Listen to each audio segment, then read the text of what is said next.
আচ্ছা, তাহলে নিচে আগে পড়বেন, নিচে যে ছবিটা দিছি সেটা পড়বেন।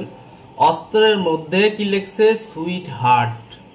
আমার তো এটা অস্ত্র না, এটা আমার ওই সবজি কাটা আপনার কি আমরা বলি কার্তিক। যাই হোক, অস্ত্রের মধ্যে কি লিখছে কলম দিয়ে? Sweet heart.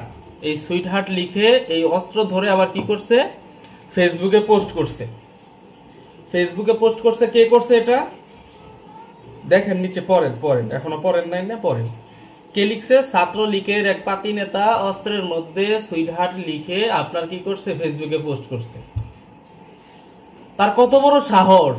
দেশের মধ্যে সরকারই নাই, আওয়ামী লীগের নাম গন্ধ উঠে যাচ্ছে, সে এখন অস্ত্রের মধ্যে সুইট হার্ট লিখে আবার কি করছে? ফেসবুকে পোস্ট করছে।